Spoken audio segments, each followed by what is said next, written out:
think I was just told the stat that 14 of the last 20 games for the Browns have been losses of 13 points or more. That's a staggering number. Yeah, that's not... While also scoring 15 points a game offensively over the previous 2 seasons. That's not the plan.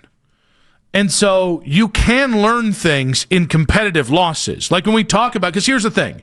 If we extrapolate that over 17 games, if you get blown out, 13 or more points, you get blown out. Yeah, that's a big number. In half the games this year, there's no amount of games. You can win 6 games and beat Vegas, and it still will be a massive failure.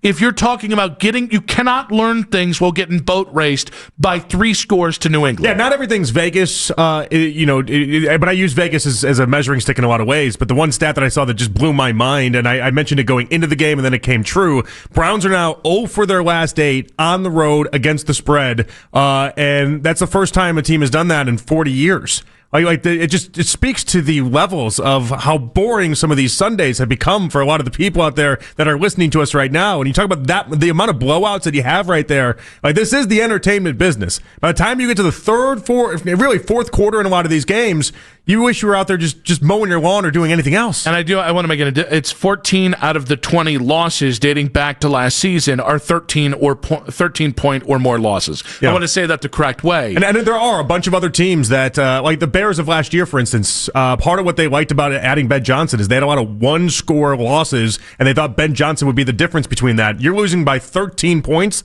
and in that many amount of these games, you're not even close. You're going to need to add 2 Johnsons to that list. Easy now. Here's the other thing. What's that equate to? Here would be the other... I don't think I can answer that question on air. Here's the other thing. At the end there, when I made the point about... Because Ross was talking about, but you can't be the Tennessee Titans. The Browns have been the antithesis of that. They've kept Barry and Stefanski... And the temperature's been relatively low in Cleveland.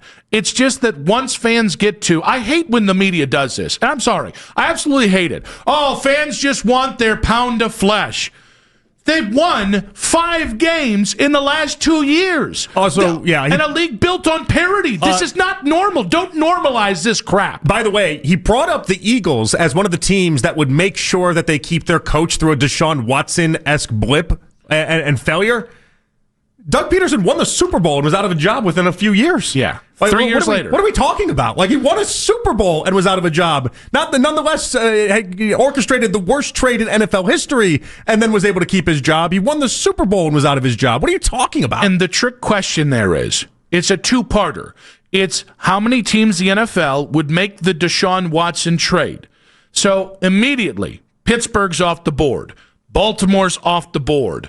Dallas probably is off the board, right? You got to take a segment of teams that are off the board on that. And then it is, when that trade fails, how many of them would keep the principal players that made that trade happen? And I'll answer it. It's 0.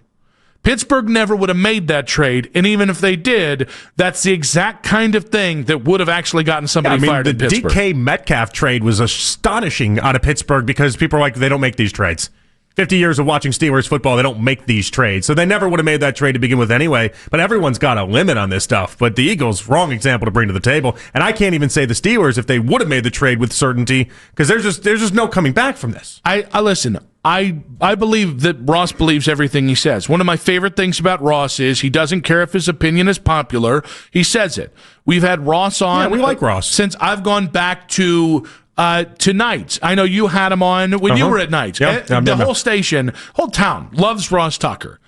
I cannot normalize this. Cannot. Mm-hmm. And I'm not going to get comfortable with it. I'm not going to get to a point where it's like, well, this is all part of the plan. No. The devil is in the details. And if you're not competitive in the early part of your schedule, you didn't just get blown out by the 85 Bears. You got blown out by a really nice young quarterback and a great head coach, but a team that has plenty of holes that you just couldn't exploit. And if you want to say Dylan Gabriel, I don't think he's played that bad. I think you're wrong, but you can say that. But you cannot look at this and go, well, this is how it was supposed to go. Or if they simply get a win or 2 more than 3 win Wilson suggested, suddenly the losses and how they look don't matter. You can't. Ross isn't as close to it as us, and I understand that. You just can't. Yeah, I do think it's interesting the amount of national people that have now gone back to the idea of, we always had this team stinking, as if that was the foregone conclusion. We had enough people saying otherwise. So, yeah, we both thought they would stink, relatively speaking, but how many names can I list off of people in the media that were saying 8 or 9 wins for this team? Like, they've not chosen a lane in the way that I think a lot of national people think that they did. And here's the thing. There's one other thing that Ross did, and because Ross compared Stefanski and Barry, right, to previous iterations of the Browns. And my response is, I want more. Mm-hmm. Yeah. All right? They've stabilized this. I give them credit for stabilizing this. That is an achievement I didn't know was possible when Stefanski and Barry came in. Kudos to that. You weathered the storm for long enough to stabilize it. But once you get to a point, it's not really even stabilized now, though. Yeah, well, no. What I mean is, we were stabilized, but now we're back into the whirlwind. You were the Tennessee Titans, going through a head coach and a GM every single offseason. You're no longer that. Okay, now we go to results. And I'm not comparing them against Pat Shurmur, Mike Pettin, Hugh Jackson, Romeo Crennel. No, I'm comparing them to the rest of the NFL in a league where parity says every other year you got a chance of being good. Right, but when you win 6 games over 2 years, which might happen, might be 6 or 7 games, you get to go back into the conversations of the Hugh Jacksons and the Pettins and everybody else. Like, the results are in that world of bad Browns coaches. That's the most confusing part about all this. They're acting as if Stefanski and Barry have given you 7, 8, 9 win seasons and have just barely gotten robbed of getting out of the postseason every year, and it's just not true. I think I definitely have arrived at the fact that I'm not going to shed any tears if Andrew Barry, and it's not just Andrew, because I think if you just got rid of like that, to me, scapegoatism. No. You have a massive problem here. Paul DePodesta has his hand in all the cookie jars, and he should have his hand in none of them. So and now I do want a sacrificial lamb, the highest level analytics member, those two gone, and then Andrew Barry. Kevin Stefanski, I'll haggle with you on Kevin Stefanski because he has been treated, and I can't believe I'm actually coming around to this side of things. It sounds like a defensive Stefanski that's about to happen here. This idea of him as a meat shield this year is ridiculous. He didn't draft Dillon Gabriel because I think he had a hand in that. Yeah. He's not the guy that put together a quarterback room of Joe Flacco, Kenny Pickett, Dillon Gabriel, and Shedeur Sanders, and then traded half of those guys by week 5. He's not the guy who decided to take the long route. Well, again, smart trade if you can make it work out, but trading Travis Hunter and trading out of that and going to the 5th pick. He's not the guy that created. I got to make sure I use the right word there. Created and came up with, not progenited, because that we can't use one word to mean multiple things. Nay. But he's the guy that created, or he's not the guy that created the Deshaun Watson trade. Is this like the 4th time the morning show has gotten on you for dictionary usage? I mean, I'm not. You know what? I'm above it. I'm not going to punch down. That's what I'm not going to do. I would not do that. Where's Nick? What happened to Nick? I'm just kidding. Bleep those guys. However, pew, pew, pew, pew, pew, pew, pew, pew, like, pew, pew, pew. I know that Kevin Stefanski can win, or at least win something, or be competitive if you give him players. All right? He's passed at least a couple tests. Yeah. Andrew Barry in the first 4 picks of this draft isn't enough to undo all the absolutely cataclysmic roster decisions that he and analytics have made the last 5+ years. I think they both kind of stink at this point. I think there's nothing exceptional about Kevin Stefanski. I've never believed there's anything exceptional about Andrew Barry. Strong jawline on Kevin Stefanski. All right, but from like a coaching standpoint, I've never believed there's anything exceptional about Kevin Stefanski. He's got great musical taste. This Kevin Stefanski. I thought you already disagreed with that. I thought you said like his Pearl Jam. Didn't he choose the wrong part of Pearl Jam? But yeah, he did. But he could have said Pearl Jam sucks, and then it would have been dead to me. All right. From a coaching standpoint, there's nothing that Stefanski does Seems that's like exceptional the nicest guy on the planet. Even sometimes that's debatable. That's fair. He seems like an adult. Like that's the big thing for Stefanski. He seems like an adult, but I can't make excuses for any of them. Like they all have their hand in this. They're all responsible for this, and debating over who's responsible more. At this point, it's like arguing over who burnt the house down. The house is burned down. Doesn't really matter at this point.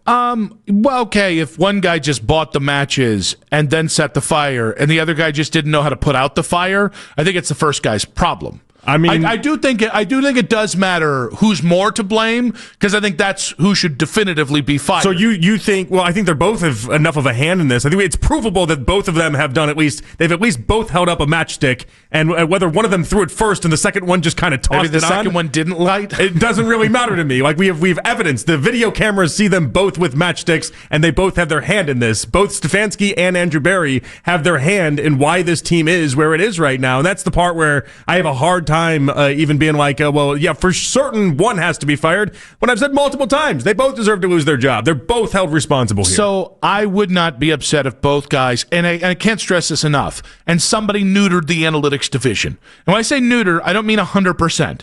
I mean 25%. You want to turn it into the Bengals scouting department? Yeah. It's an open closet and cobwebs? No. You've got the thing turned up to 11. Hey, we got a Windows. Turn analytics down to about a 7. Yeah. All right? Okay. No longer lead the league in analytics and losses. It's like a thermostat. We just get to just punch up the numbers. I just want to make football guys. I just want to make football guys great again. That's all I want to do. Well, there's a hat. I want to make them.